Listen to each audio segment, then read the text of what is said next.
العاب الموبايل دلوقتي ما بقتش احسن حاجه، فعشان كده قررت ان انا اعمل الفيديو ده واجاوب على سؤالين. السؤال الاول، ليه الالعاب دلوقتي بقت عامله كده؟ والسؤال التاني، هل فعلا ممكن العاب الموبايل تكون احسن من كده بكتير ولا لا؟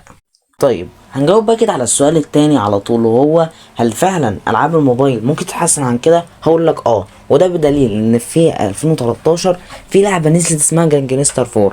انا بالنسبه لي كده اللعبه دي في 2013 اللعبه دي اسطوريه. اللعبه دي بقى لو انت ما تعرفهاش، فاللعبه دي الجرافيك بتاعها اسطوري وكمان القصه بتاعتها، وفي يوتيوبرز كتير قوي نزلوا عليها وكانوا دايما بيقولوا لعبه جي تي اي على الموبايل. مع اني بصراحه مش شايف ان هي تقرب لجي تي اي كتير يعني، بس أنا مش هعديها. وده بقى اللي المفروض يكون اقوى دليل ان العاب الموبايل دلوقتي المفروض تكون اقوى بكتير قوي من الالعاب اللي كانت نزلت وقتها. بس لا، اللي بيحصل عكس كده. هتلاقي العاب كلها حرفيا بتعتمد على حاجه واحده بس، الاعلانات والفلوس والاعلانات والاعلانات برضه. وده بقى اللي يخلينا نقدر نجاوب على السؤال الاول، ليه العاب الموبايل بقت كده؟ بكل بساطه لان اللي بيعمل العاب الموبايل ده هو خلاص شايف ان مصدر الدخل بتاعه الاساسي الموبايل، فعشان كده بيحط اعلانات كتيره جدا في اللعبه بتاعته. وهتلاقي حرفيا انت كل ما تعدي مرحله كل شويه هتلاقي اعلان واعلان واعلان تاني واعلان تالت. وكمان الالعاب دي على فكره ما بتاخدش وقت كتير خالص، زائد ان هي اصلا لا فيها جرافيك ولا فيها قصه ولا فيها حاجه. بس يا عزيزي اظن يعني ان انا كده مش هخش لك على الفيديو وانا ايدي فاضيه يعني، فعشان كده جبت لك شويه العاب على الموبايل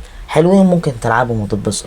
يعني مثلا لعبة جانجستر 4 اللي انا كنت لسه بتكلم عليها دي، هتلاقيها على طول نازلة على جوجل بلاي، ممكن تلعبها وتتبسط، مع ان اللعبة دي نازلة بقالها كتير. بس ما تخافش، جيم لوفت عملت لها تحديثات كتيرة. وبرضه ممكن تحمل لعبة زي اي شابتر من شباتر البوبي بلاي تايم على جوجل بلاي، وكمان الجرافيك بتاعهم قريب قوي من البلاي ستيشن والبي سي. وبس عزيزي المشاهد، ده كان الفيديو بتاعنا النهارده. يعني الفيديو قصير بس مش مشكلة يعني، حط لايك واشترك في القناة واستنى الفيديوهات الجاية، وسلام.